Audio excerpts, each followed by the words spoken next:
A continuación, Noticiero Telesucesos. Clasificación A. Apto para todo público. Un noticiero pensado para usted porque se lo merece. Nos acercamos a la realidad desde diferentes perspectivas. Noticiero Telesucesos. Primera parte del Noticiero Telesucesos con las noticias más importantes del día.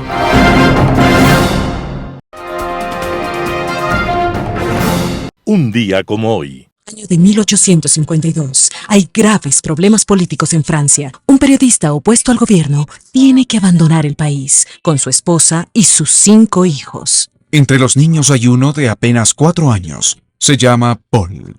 Esa familia sin mayores contactos cruza la mar inmensa y llega hasta Perú.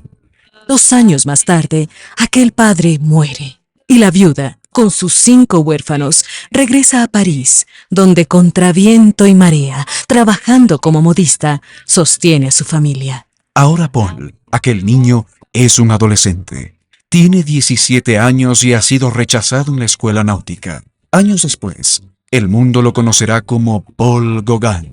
Buscándose la vida, Paul Gauguin se convierte en exitoso agente de bolsa en París. Gana mucho dinero y dedica sus ingresos a un hobby sorprendente para un desalmado financista: a la pintura. Pero parece que el destino de los pinceles y los óleos le tiene un sitial asegurado. Y la crisis económica lo pone en la calle.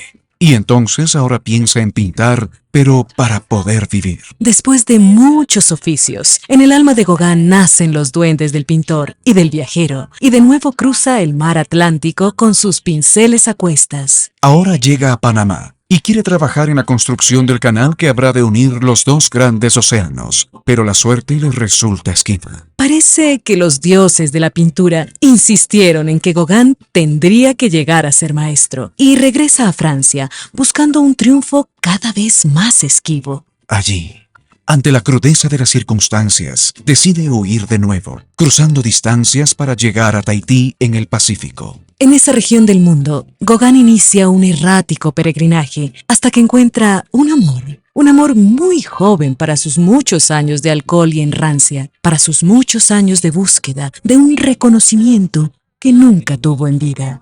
Y además encontró todos los colores y los temas primitivos de un trópico lleno de exotismo, que hoy sigue alucinando e iluminando el mundo de la pintura. Y un día como hoy, quizás en brazos de aquel joven amor y en medio del azul inmenso del Pacífico, murió Gauguin. Era un 8 de mayo de 1803. Gauguin dejaba este mundo y entraba en el de la pintura inmortal, con todos los colores de su vida alucinada. Las principales noticias del día. Titulares. Virgilio Saquicela convocó al Pleno para decidir si hay o no juicio político al presidente Guillermo Lasso. Colegio de Abogados de Pichincha pide a la Corte Constitucional suspender provisionalmente decreto que autoriza el porte de armas. La Embajada de los Estados Unidos lanza un nuevo programa que apoya a mujeres empresarias. En el segmento de opinión, comercio exterior ecuatoriano. En política internacional, vergonzoso regreso.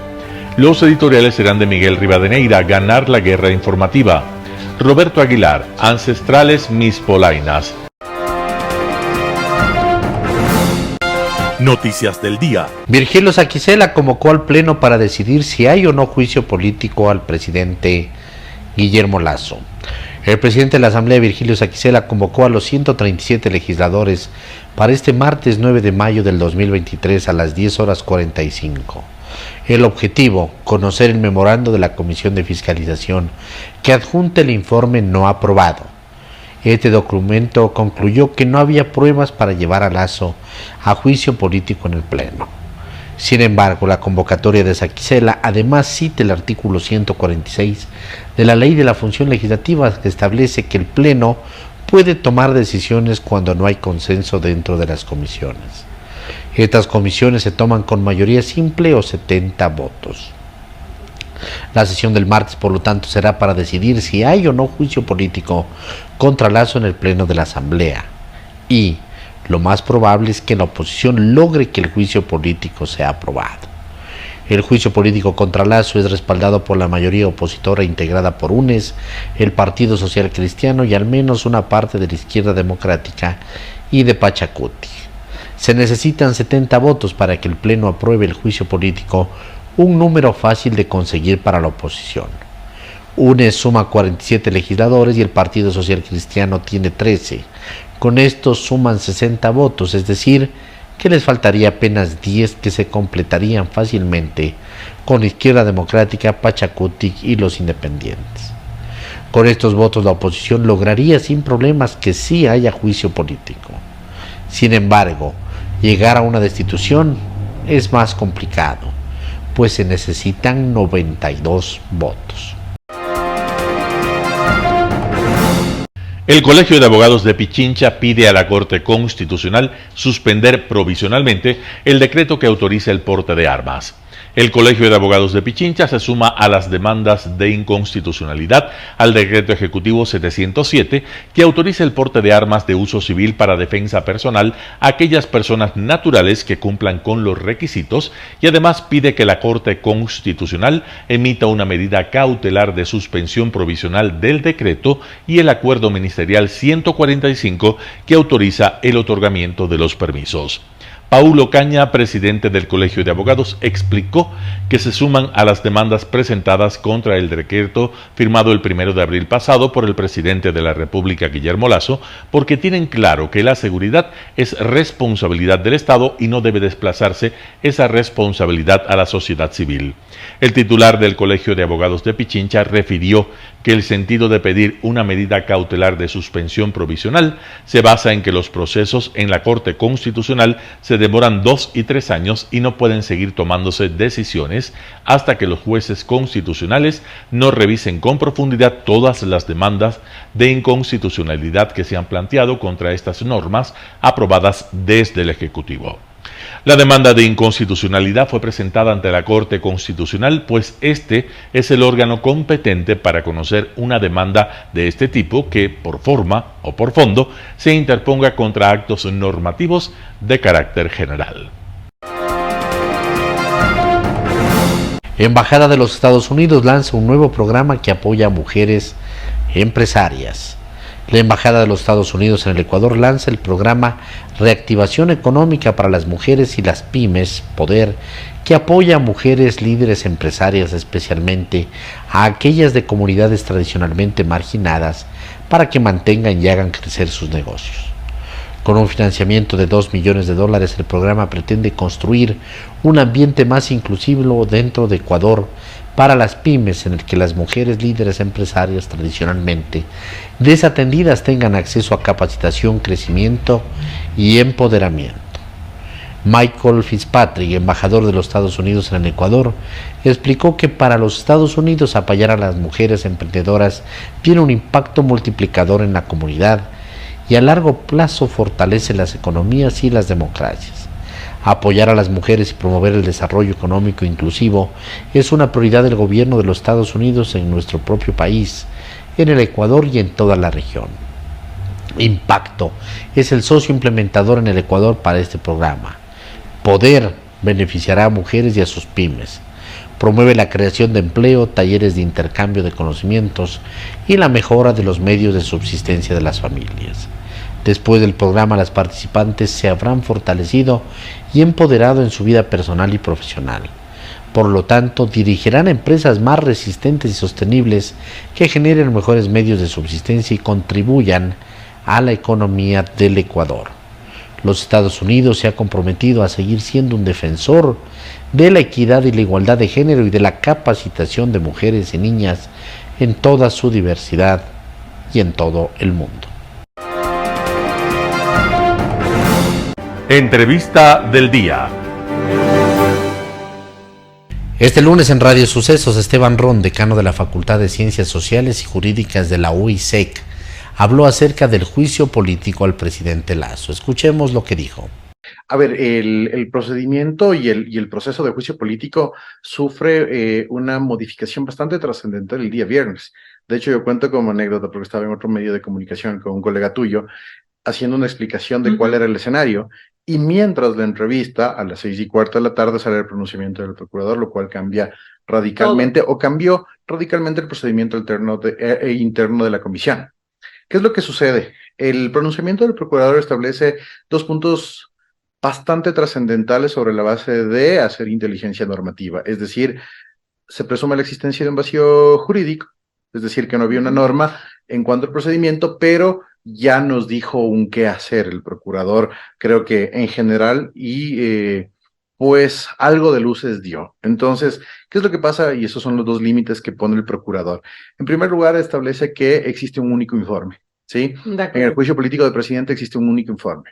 No existe como en el de comisiones especializadas, cuando existen informes de minoría y los informes de minoría pueden ir a la asamblea para que sean tratados en el pleno, etcétera. No, aquí hay un único informe. El único informe fue sociabilizado nacionalmente gracias al asambleísta Villavicencio, porque creo que a todos nos llegó ese informe. Ese único informe tenía la recomendación de no proceder con el juicio político, el que también tenía un grave error ahí, porque se decía que el presidente de la República no era imputable, entonces no se puede dar esa calificación, ¿no es cierto? Se recomienda o no se recomienda sobre la base de la actuación de la prueba y punto, se acabó. Entonces empezaron las discusiones. ¿Qué pasaba con eso? Que se quedaba, segundo punto del dictamen del procurador, un tema marginal. ¿Cuál era este tema marginal? Que ese único informe podía ser sujeto de modificaciones dentro de la sesión, que era el día sábado. ¿Qué es lo que sucedió en la sesión del día sábado, Verónica? Para hacer un ejemplificativo, se empieza a tratar a las 10:30 de la mañana, ¿no es cierto? Con algunas sesiones se leyeron casi las 300 páginas, se actuó punto a punto, entre los secretarios alternaban y demás, y claro, existieron mociones específicas para hacer modificaciones del texto de ese informe. A lo que Fernando Villavicencio, como presidente de la comisión, clausuró la sesión alrededor de las 5 de la tarde, me parece. ¿Y qué quiere decir esto? Que no hubo informe. Sí, no hubo informe. Y se procedió con una votación. ¿Qué tipo de votación? Del informe sin modificatoria. ¿Ya? Cuando tú no tienes ese informe de modificatoria, según la ley orgánica de la función legislativa, el artículo 142, último inciso, te dice, en el caso de no existir resoluciones o informes dentro de las comisiones especializadas, es el pleno el que deberá decidir sobre cualquier proceso de fiscalización. Clarísimo, ¿sí? Porque ya escuchaba voces también del BAN que decían que no es un proceso de fiscalización. La Corte Constitucional, tampoco hay que sernos los locos, ¿no?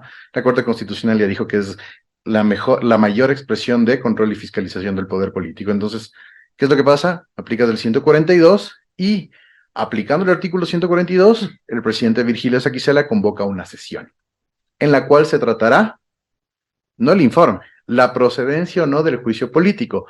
Va a pasar el informe finalmente, pero no es un informe que refleja ni una mayoría de la comisión, ni una mayoría del pleno. Es como que votarían sin informe. Prácticamente es eso. ¿Se va a utilizar el informe como un objeto de discusión? Sí, hay que decirlo.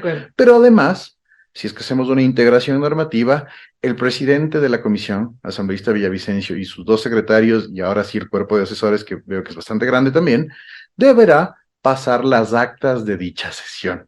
Entonces me imagino que entre el día de ayer y hoy están levantando las actas para ir al pleno. ¿Qué sucede alrededor de esto? Se aceleró el juicio político, Verónica. Se aceleró el juicio político. ¿Por qué? Mañana hay la sesión. La asamblea, en pleno, con una mayoría simple, 70 votos, tú ya lo anunciabas previamente a la entrevista, puede decidir la procedencia o no del juicio político, la interpelación como tal. Así es. Y la siguiente sesión de la asamblea, o en la misma sesión, se pueden autoconvocar para una sesión, que establece la ley orgánica de la función legislativa, que las sesiones ordinarias tienen que ser convocadas con 24 horas de antelación. Es decir, que si el día martes mañana no se torpedea la sesión, esta se clausura con yo creo que los 70 votos, perdón, no me gusta hacer el tema político, pero creo que hay los 70 votos, ya lo han dicho la oposición y el oficialismo, que hay 75, pero bueno, que con 70 votos se proceda a la fase de interpelación, es decir, el juicio político como tal, se autoconvocarían en esa misma sesión y el día jueves o viernes podríamos ya tener el juicio político per se. También en Radio Sucesos, Enrique Terán, investigador, docente del Colegio de Ciencias de la Salud de la Universidad San Francisco de Quito, habló acerca de la declaratoria del fin de la pandemia a nivel mundial. Veamos la nota. ¿Cómo ve esta decisión de la Organización Mundial de la Salud, doctor Terán, de declarar el fin de la emergencia sanitaria? Verónica, buenos días. Muchas gracias por la invitación y a todos quienes nos acompañan en Radio Sucesos. Una vez más, la Organización Mundial de la Salud equivoca su estrategia comunicacional y hace un anuncio que genera confusión sin lugar a dudas. El hecho de que se dé por terminada la emergencia sanitaria, pero al mismo tiempo se trate de especificar que eso no significa que la pandemia ha terminado, no es fácil de entender. La Organización Mundial de la Salud lo que intenta decir es que los mecanismos que se recomendó establecer para adquisiciones, para modificaciones y para respuesta frente a la pandemia ya no son necesarios en la mayoría de los países. Pero todavía tenemos una batalla larga que darle a la COVID, pensando particularmente en que los índices de vacunación a nivel global son todavía bajos y particularmente en los países del llamado tercer mundo. En el caso de Ecuador específicamente, escuché al ministro de Salud hablar de que la situación está controlada y estamos en una endemia. Simplemente eso no es una facultad de los países declarar que pasamos de pandemia a endemia, y todavía más cuando tenemos un registro muy bajo de casos. El Ministerio de Salud Pública habla de alrededor de menos de 600 casos a la semana, pero esos de los que son reportados como tales. Claro. Obviamente, gracias a la fase inicial de vacunación, la mortalidad, la hospitalización ya no es un problema, pero la Organización Mundial de la Salud hace énfasis, Verónica, y es lo que tenemos que insistir, en que todavía no sabemos las secuelas que deja el virus a largo plazo.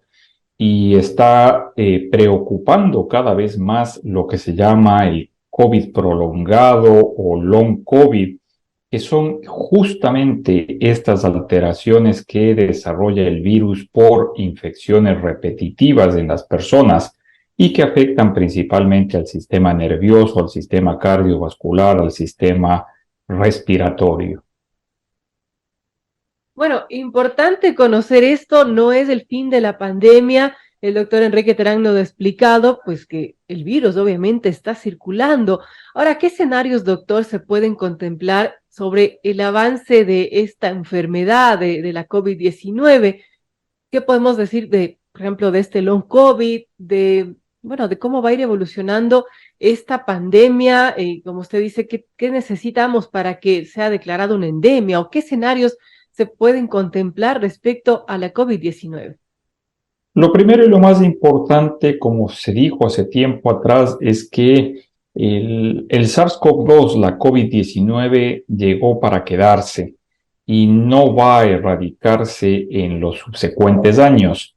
Esto significa que la vacunación tiene que ser un proceso permanente. Lidiábamos nosotros, Verónica, con el problema de que las vacunas existentes tenían una corta memoria inmunológica y había que aplicárselas prácticamente cada 4 meses en el mejor de los casos. Ahora existe una vacuna nueva, una denominada vacuna bivalente o una vacuna de segunda generación, que no solo ofrece una mejor protección, sino lo más importante quizás, promete que va a ser de larga duración de protección. Esto significa aplicarse una vez al año, tal cual sucede con la vacuna para la influenza. Un panorama de noticias para su estatura intelectual.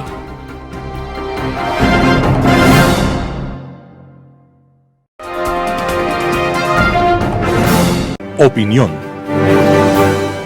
Estimados amigos y amigas, gracias por estar con nosotros en este programa de Telesucesos. En el Ecuador hay problemas de todo orden. problemas que nos ha creado la naturaleza con tantas lluvias que ha destruido carreteras, puentes, y eso presiona a que el gobierno se mueva más rápidamente para asignar recursos para la reconstrucción de toda la infraestructura física que está dañada. Una serie de poblaciones pequeñas y aún también grandes, como ciertos barrios importantes en Guayaquil, inundados todavía de agua debido a todos los problemas que ustedes conocen de la naturaleza. Pero aparte de eso tenemos el juicio político, que vuelvo a repetir, espero que eso fracase sencillamente, que crea incertidumbre total en el país. Ya a nivel internacional están preocupados sobre el resultado del juicio. Pero aparte de eso tenemos el tema de narcotráfico, drogas, asesinatos, etcétera, etcétera, etcétera. Pero no obstante toda esta serie de noticias que uno dice son negativas, preocupan a los 18 millones de ecuatorianos, etcétera, etcétera, hay varios temas importantes que son positivos. Y hoy tenemos que mencionar uno de esos temas, es el comercio exterior, la balanza de pago. El año pasado, sencillamente, en lo que se llama la balanza comercial, o sea, la diferencia entre exportaciones e importaciones vía HOP, Free on Board, sencillamente fueron todavía positivos para Ecuador. Más de 2.000 y pico millones de dólares terminaron de superávit. Y este año, en lo que va del año, también tenemos un pequeño superávit, proporcionalmente menor que el año pasado, pero todavía tenemos un superávit. Las exportaciones en general el año pasado fueron como 32.000 millones de dólares.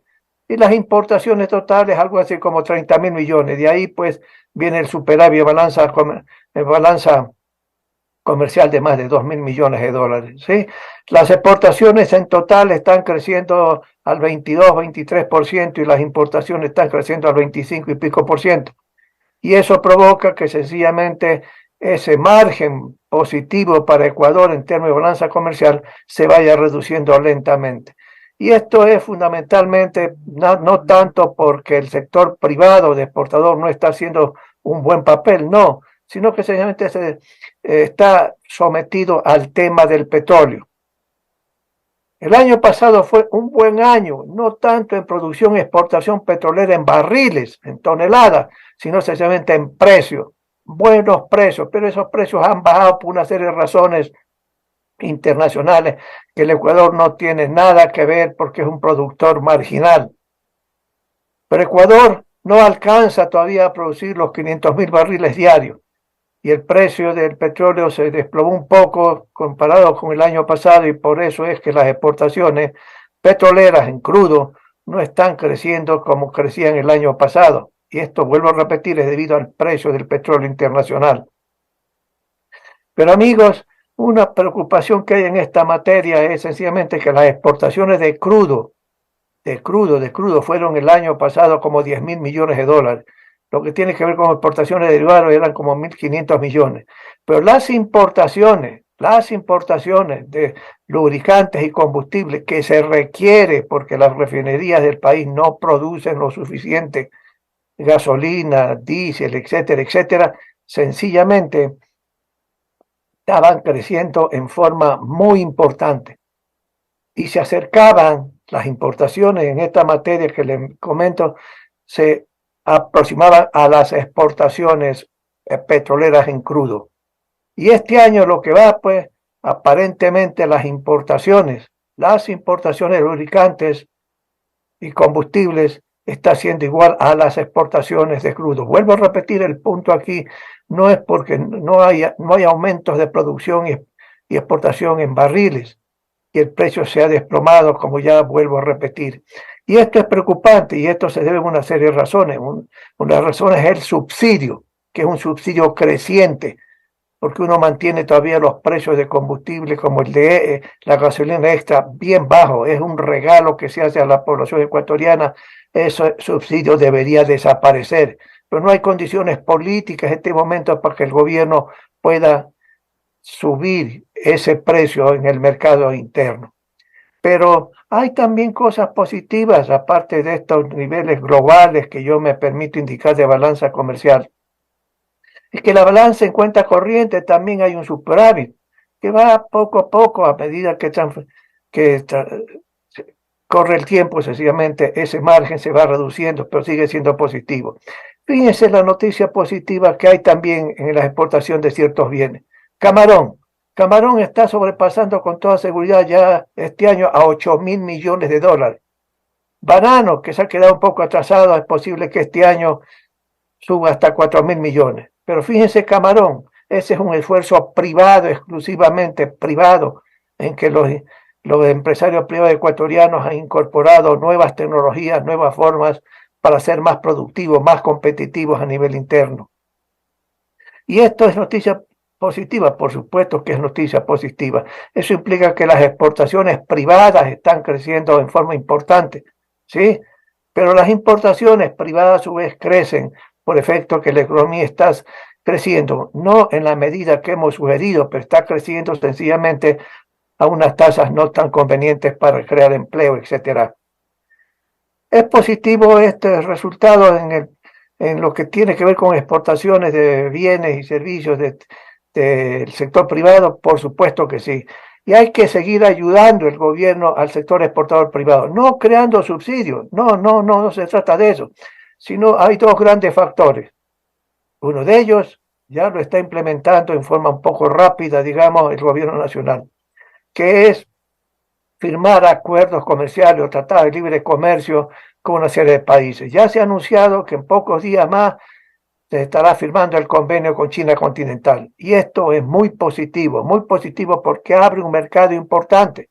Hoy China continental se ha vuelto un mercado casi tan importante, poco a poco se ha producido esto de las exportaciones que van a Estados Unidos. Entonces, China es un país como de 1.500 millones de habitantes aproximadamente, que en los últimos 20, 30 años crecieron a tasas de 8 o 10%, creando una clase media muy importante, que esa clase media ahora consume bienes importados, entre ellos camarón, por ejemplo, banano, etcétera, etcétera. De tal manera que China es un país importante desde el punto de vista del mercado.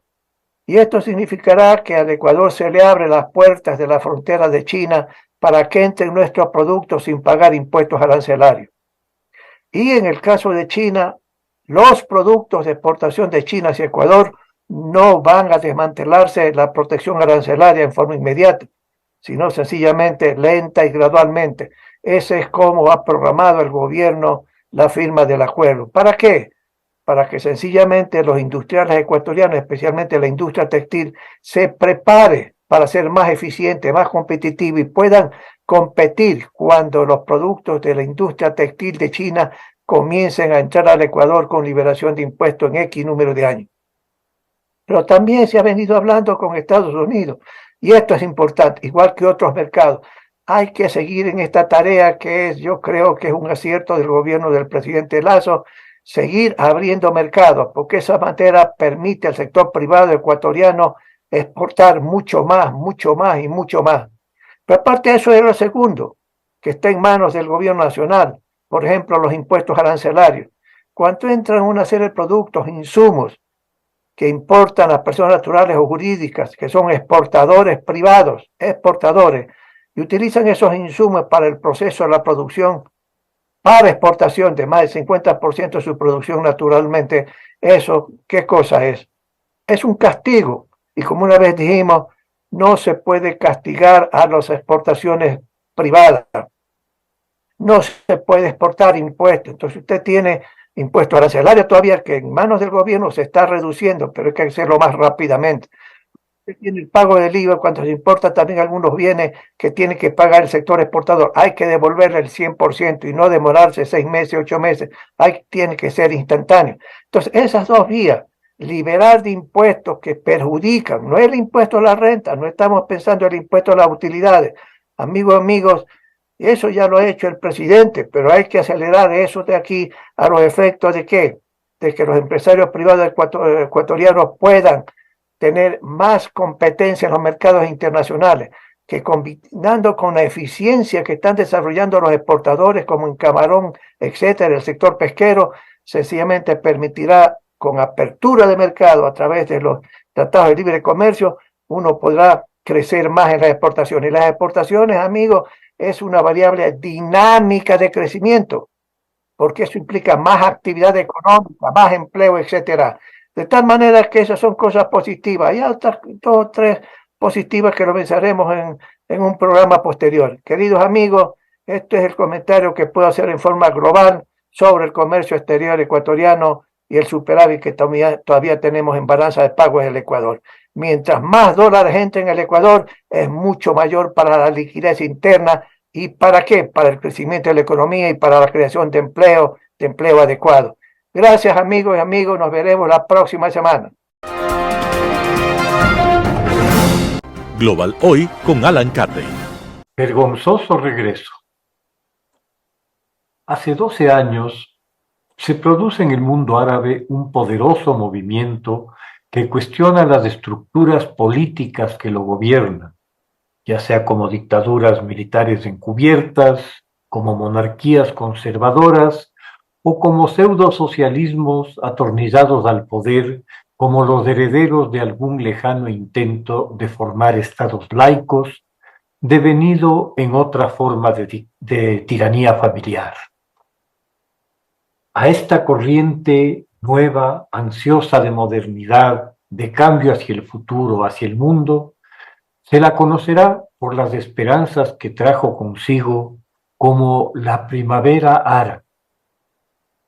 El nombre es reminiscente de otro momento histórico que se produce en ese agitado año 1968, el de la Revolución de Mayo en Francia y en otros países. Se trata de la primavera de Praga, en la entonces aún Checoslovaquia, parte de los países del bloque soviético que se articulaban en el denominado Pacto de Varsovia. El secretario general del Partido Comunista Checoslovaco, Alexander Dubček, a la vez el premier del país, cuya formación política en la Unión Soviética poco habría hecho augurar sus propósitos, lideró un proceso que buscaba cambiar la opresiva presencia de la dictadura marxista, burocratizada e ineficiente por lo que él llamaba socialismo con rostro humano. Su propuesta tuvo una amplísima acogida en su país, cuya población se movilizó masivamente apoyando el cambio de curso. Pero como ya sucediera antes, en 1953 en Alemania del Este o en 1956 en Hungría, la Unión Soviética actuó militarmente invadiendo y ocupando Checoslovaquia con el apoyo, que no habrá sido seguramente muy entusiasta, de las fuerzas de otros países del Pacto de Varsovia para dar una imagen de acuerdo multinacional. En un mes quedó sepultada la intentona. Moscú, entonces y como siempre, no estaba para primaveras ni rostros humanos. El premier soviético Leonid Brezhnev incluso acuñó un revolucionario concepto geopolítico, el de la soberanía limitada, definido para todos los fines prácticos como la capacidad de sus satélites de actuar tan solo hasta donde la Unión Soviética les dictase. Recuerdo haber comentado en aquel entonces con amigos que el nombre que le estaban dando a la revuelta árabe se me hacía ominosamente premonitorio, en lo que lamentablemente no me equivoqué. Las protestas árabes provocaron cambios en algunos países, pero por lo general para peor. En Egipto, la caída de Mubarak tras décadas en el poder abrió paso al fundamentalismo de la hermandad musulmana que llevó a Mosri al poder con una agenda sensiblemente más represiva y retardataria que la de Mubarak. La reacción popular apoyada por las Fuerzas Armadas dio fin con el régimen islámico, nombrando al general al-Sisi presidente del país. En Túnez hubo un cambio de gobierno, tal vez el que más expectativas generó por su amplitud democrática, pero que tampoco llegó muy lejos. En Libia precipitó la caída de Gaddafi, dictador absoluto y saqueador mayor, que terminó asesinado por las turbas. Libia no ha logrado salir del caos, dividida entre facciones y señores de la guerra, con la intervención abierta u oculta de actores internacionales cuyas agendas se centran en la estratégica ubicación de Libia, a escasos 100 kilómetros de Italia y eje de la migración ilegal africana hacia Europa, y en sus importantes recursos energéticos de gas y petróleo. En el Yemen también cayó la prolongada dictadura de Saleh, tan solo para dar paso a la guerra civil que ha destrozado al país, que ha sido el campo de batalla, con muertos ajenos, de las dos teocracias islámicas, Arabia Saudita e Irán, campeonas del sunismo y del chiismo respectivamente. 400.000 muertos, hambruna generalizada, millones de refugiados es el saldo de este juego de intereses. Pero sin duda el caso más emblemático del cómo la primavera árabe se transformó no ya en invierno, sino en infierno, es el de Siria, escenario en 2011 de grandes movilizaciones exigiendo reformas y modernización del país, convertido en reino dinástico, gobernado por Hafez al-Assad primero, heredando el trono a la muerte de este, su hijo Bashar en el poder desde el año 2000, tras 30 años de dictadura paterna. La familia Assad lleva gobernando Siria desde hace 50 años. La reacción ante las demandas sociales fue la represión más brutal, utilizando a las Fuerzas Armadas, en su mayoría chiitas alawíes, en un país de mayoría sunita, para hacer frente a una insurgencia que encontró patrocinadores entre los países sunitas de la región. El ejército sirio devino en uno de ocupación en su propia tierra, usando todos los medios a su disposición contra la población civil, que había dado fuerte apoyo a los insurgentes, sobre todo en Alepo, ciudad patrimonio de la humanidad, bombardeada y destruida por la aviación y la artillería rusa en apoyo incondicional al dictador, que tampoco dudó en emplear gases contra la población. La guerra civil le ha costado a Siria 500.000 muertos, 6 millones de desplazados internos y 6 millones huidos a otros países. 3.7 en Turquía, 1,5 en Líbano, 1.3 en Jordania, y la diferencia en Europa, 400.000 en Alemania y tal vez 300.000 en Serbia. Estos migrantes forzosos representan el 25% de la población del país. Assad ha recibido, además del apoyo ruso, el de Irán, que ha enviado fuerzas de su Guardia Revolucionaria para la represión, además del uso del proxy iraní en Líbano, Hezbollah, como fuerzas de soporte para el ejército sirio.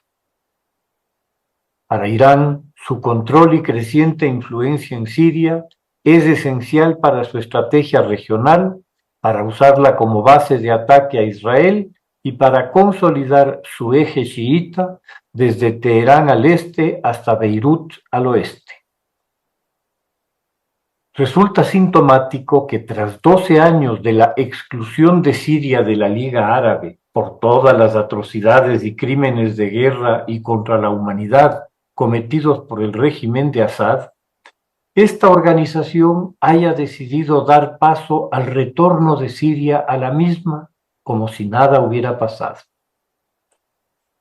Assad, y eso si tal es su voluntad, como dice la resolución, podrá retornar a la Liga con los mismos derechos y garantías que cualquiera de los otros Estados miembros. Esta decisión, aparentemente sin sentido y ciertamente carente del más elemental trasfondo ético, merece un análisis más detenido.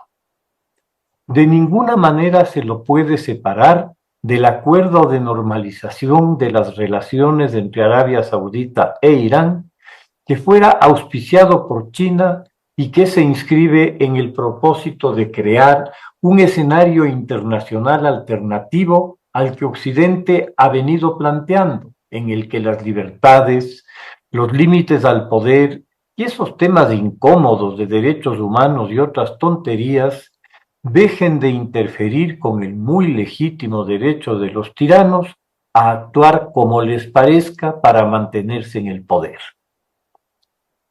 Que las monarquías del Golfo y la de Arabia Saudita encuentren atractivo este proyecto tiene absoluta lógica, pues les permitirá usar los medios que estimen necesarios para que sus extraordinarios privilegios no se toquen. Porque ¿a cuenta de qué se atreve Occidente a coartar el derecho del príncipe bin Salmán de mandar a matar a quien le parezca, donde le parezca? Supongo que el presidente ruso se identificará plenamente con esta visión, así como los dictadores alrededor del mundo. Muchas gracias. Editorial. Ganar la guerra informativa, artículo de Miguel Rivadeneira publicado en Diario El Comercio. Los hechos que no se informan no se visibilizan y en la práctica no existen para los ciudadanos. Una de las actuales debilidades es la deficiente comunicación estatal, en contraste con la proliferación de la mentira, el engaño, las fake news en las redes sociales que le ganan espacio desde una oposición irracional y desestabilizadora que busca la impunidad en medio de una ciudadanía indiferente. Cuántas mentiras están posicionadas en el imaginario colectivo, mientras el sector oficial ha reconocido en reiteradas ocasiones sus falencias, ha prometido cambios, pero en la práctica no se ha evidenciado una estrategia y una política comunicacional sostenida. Hoy más que nunca se requieren cambios urgentes para ganar una guerra informativa, cuando la violencia e inseguridad intentan imponerse con la ayuda de sectores políticos e indígenas opositores y desestabilizadores que solo buscan el caos y el desbaratamiento del país, aprovechándose de la debilidad oficial y la falta de una política consistente de comunicación. El Ecuador requiere unidad, consenso, liderazgo presidencial, militar y una campaña informativa permanente para que los ciudadanos tomen conciencia del momento que se vive. Resulta un error que en el Ejecutivo autoridades y ministros de Estado estén ausentes, no den la cara permanentemente y respondan a las inquietudes de los medios de comunicación, salvo algunos que siempre estuvieron activos y abiertos. La campaña informativa, usando todas las herramientas y los medios que dispone, se impone si no se quiere que la mentira y el engaño de los opositores sigan desinformando al país. Incluso ser proactivos y tomar la iniciativa en lugar de ser reactivos ante los hechos que se producen. Qué bien se vería que se actúe de inmediato, se haga presencia y se señale ante el país con amplia difusión cuáles son los jueces y fiscales en manos de quienes están los delincuentes, pero antes que les liberen y que los hechos se consumen y solo quede el camino del reclamo posterior y el pedido de sanciones. Artículo de Miguel Rivadeneira publicado en Diario El Comercio. Ancestrales mis polainas. Roberto Aguilar, El Expreso. Entraron a saco en el Coliseo de Puyo, abriendo a empujones las puertas y violentando a las personas. Se impusieron a gritos y profirieron amenazas. Echaron abajo el proceso electoral que había comenzado y lo montaron de nuevo a su manera, rompiendo las reglas, atropellando los procedimientos. Llevaron a su propia gente del correísmo, dijo el coordinador de Pachacutic, Marlon Santi, en Radio Democracia, gente que no estaba empadronada para hacerla votar en masa por su propio candidato. Al final del día se proclamaron vencedores y anunciaron una nueva era de Látigo y Ortiga para su partido. Así eran los nazis en sus remotos orígenes. Los nazis de los años 20, cuando andaban liándose a silletazos y rompiéndolo todo en las cervecerías de Múnich. Montoneros, camorristas, bravucones, ampones depredadores, imponiendo su voluntad por el peso de la masa y a patadas. Nazis de mierda. Ya apareció en la radio el candidato que resultó ganador en tan ejemplar proceso electoral, Guillermo Churuchumbi, a meter miedo con el cuento de la justicia indígena. Ya lo mandaron al carajo los aludidos asambleístas de Pachacutic, a quienes ahora considera empleados suyos. Ya apareció de nuevo en televisión a decir que no dijo lo que dijo, porque ni siquiera se atreve a hablar de frente y a defender sus posiciones el muy taimado, el muy cobarde. ¿Cómo defiende sus criterios un camorrista cuando no está en manada? No puede. Guillermo Churuchumbi, prevalido de su condición de víctima ancestral de todos los imperios, mientras cobra diezmos a los empleados de carrera en el municipio de Cayambe, según consta en la acusación que reposa en la Fiscalía. Están contentas las bases de la CONAIE con la caricatura en la que ha terminado reducida la justicia indígena gracias a la manipulación de sus dirigentes. No queda en este país, dado el diablo, un miserable antropólogo con 1 miligramo de decencia que por honestidad intelectual denuncie esta desgracia. Se les aplicará justicia indígena, se dice con desparpajo, y eso solo significa una cosa: humillación pública, fuete, ortiga y agua helada. ¿Qué clase de justicia es esa en la que de antemano queda descartada toda posibilidad de inocencia? Chantaje cultural, asquerosa patraña. El verbo aplicar lo dice todo, se dice justicia indígena por decir castigo indígena. Pero castigo los inventa cualquiera, ¿no? Castigo marinero, se coloca a un sujeto en posición de trípode y se le escupe en el trasero. No es lo mismo. ¿Acaso hay alguna dignidad cultural en ese abuso? En eso han terminado convirtiendo los camorristas, ampones de Isa y Churuchumbi, esa supuesta institución ancestral y milenaria, en bravuconería de colegiales y cadetes. Ancestrales mis polainas. Y la izquierda y los intelectuales orgánicos y los referentes morales de la tendencia que dizque se rebelaron contra el autoritarismo correísta, ¿qué tienen que decir a todo esto los Albertos Acostas que en el mundo han sido? ¿Nada? ¿En serio nada? ¿Les parece bien que Churuchumbi se alce con la coordinación de Pachacutic, con el apoyo de los ampones de Isa? Quien se adjudica una victoria electoral por el abuso de la fuerza, ¿qué límite puede tener en el ejercicio del poder? ¿Se han puesto a pensar en lo que será la izquierda de los próximos años con Churuchumbi al frente de Pachacutic? ¿Eso quieren? Democracia a punta de fuete, ortiga y agua helada es la única que entienden. Nunca lo admitirán, pero en el fondo y realmente lo único que quieren, lo único que necesitan y están pidiendo a gritos es un Rafael Correa que les trate como al perro. Roberto Aguilar, El Expreso. Noticias internacionales. Fin del título 42, a 3 años de su implementación. La voz de sus 5 hijos en los mensajes telefónicos son la motivación del venezolano Frank Martín Pérez, de 32 años, quien primero emigró a Perú con su familia y a finales del 2022 lo hizo solo rumbo a Estados Unidos. Dicen que si ya comí, que como estoy, y yo bien, nunca les muestro nada de lo que estoy pasando. Para que no sufran. Pero nunca le digo, solamente le digo, estoy bien, hija, estoy bien, y me llaman. Frank Pérez y otros miles han llegado hasta Ciudad Juárez con la esperanza de pedir asilo en Estados Unidos, un proceso que bajo el título 42, establecido como una medida sanitaria en 2020, con la pandemia de COVID-19, no ha sido posible. Han sido muchísimas personas las que han sido rechazadas en la frontera. ¿Qué ha causado eso? Que muchísimas personas que tienen la oportunidad de presentar un caso de asilo no tuvieron la oportunidad ni siquiera de demostrar la evidencia al momento de llegar a la frontera. Según cifras oficiales de la patrulla fronteriza de Estados Unidos, más de 2 millones de personas han sido expulsadas bajo el título 42. Al derogarse el 11 de mayo, explicó el abogado de migración Aim Vázquez, la atención se vuelca a la implementación del título 8. Lo que causa el título 8 es que ahora, si una persona se presenta y dice tener miedo creíble, el gobierno tiene que analizar eso antes de ejecutar una orden de deportación. Ahora, eso crea más trabajo para la frontera. Al mismo tiempo, también puede crear consecuencias negativas para inmigrantes, porque en el título 42 el rechazo no creaba un castigo de inmigración. Una deportación bajo el título 8 sí lo hace. Es una realidad que considera Frank Pérez. Pensé que era imposible, pero me gusta, por eso es que no lo quise hacer de manera ilegal, que siempre he querido hacerlo de manera legal para poder cruzar y algún día tener un pasaporte y sentirme como una buena persona para la sociedad. Está la misión que todo fue por ellos, todo lo que he hecho lo he hecho por ellos. Celia Mendoza, Voz de América, El Paso, Texas.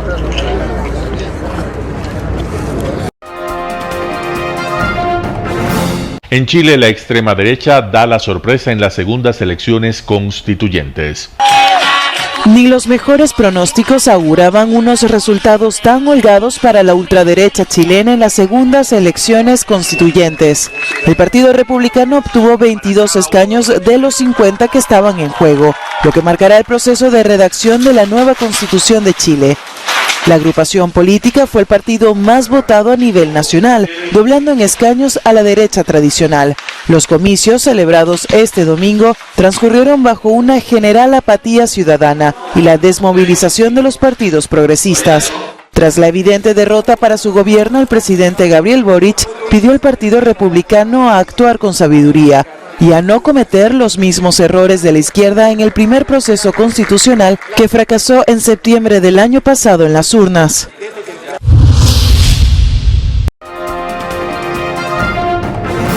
Irán ejecuta a 2 hombres por blasfemia contra el Islam. Las autoridades iraníes ejecutan a 2 presos acusados de blasfemia. Las condenas a muerte por esta causa son poco frecuentes, pero este suceso pone en evidencia el aumento de las ejecuciones legales. La agencia de noticias Mizan confirmó que los 2 presos fueron ahorcados en la prisión de Arak, en el centro de Irán. Esta declaró que ambos habían insultado al profeta Mahoma y promovido el ateísmo. La ONG Iran Human Rights denuncia que los asesinatos judiciales mantienen una tendencia al alza en el país y que las víctimas suelen ser opositores políticos o miembros de minorías étnicas. El líder de la ONG ha pedido a la comunidad internacional que reaccione. Teniendo en cuenta los datos del informe que publicaron el mes pasado, unas 203 personas han sido ejecutadas en lo que va de año. Pero en 2022, unas 582 personas fueron condenadas a muerte por diversos presuntos delitos, lo que sitúa al país en el segundo puesto de la clasificación de países que aplican la pena capital. La racha de ejecuciones se produce cuando se han enfriado las protestas de varios meses por la muerte en septiembre de Mahsa Amini, de 22 años, tras ser detenida por la policía de la moral del país por llevar mal puesto el velo.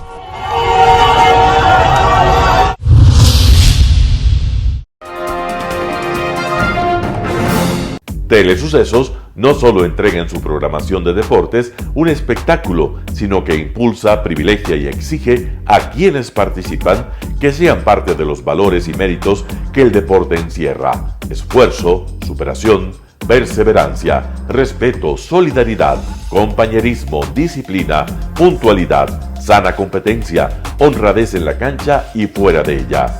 La práctica deportiva siempre generará beneficios positivos para su cuerpo y entregará salud estable, pero refuerza además la identidad personal y premia siempre el éxito conseguido.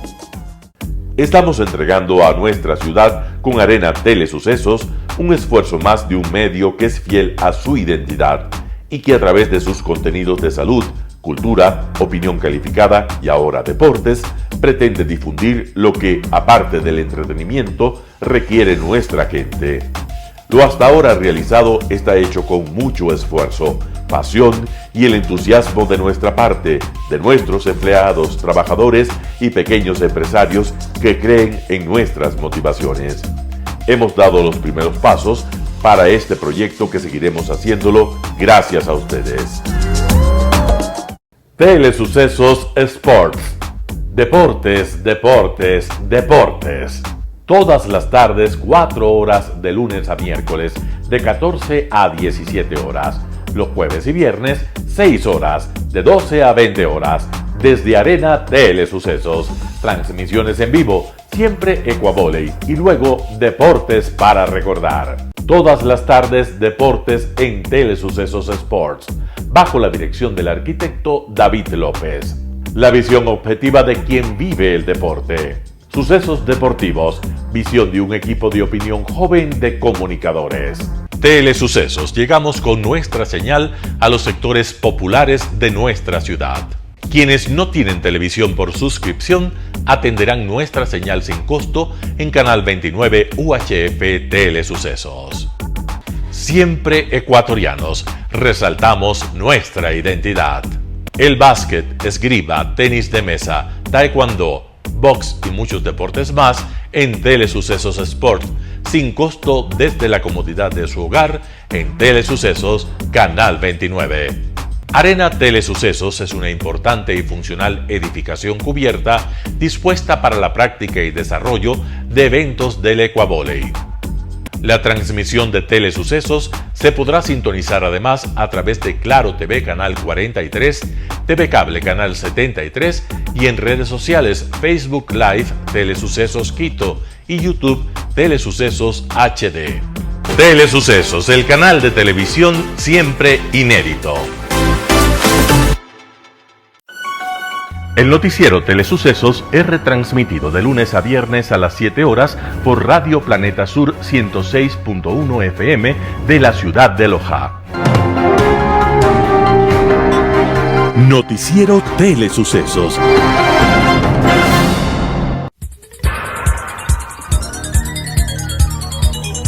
Las opiniones vertidas en este espacio por la producción y dirección del programa son de exclusiva responsabilidad de sus autores y de quienes intervienen en ellos.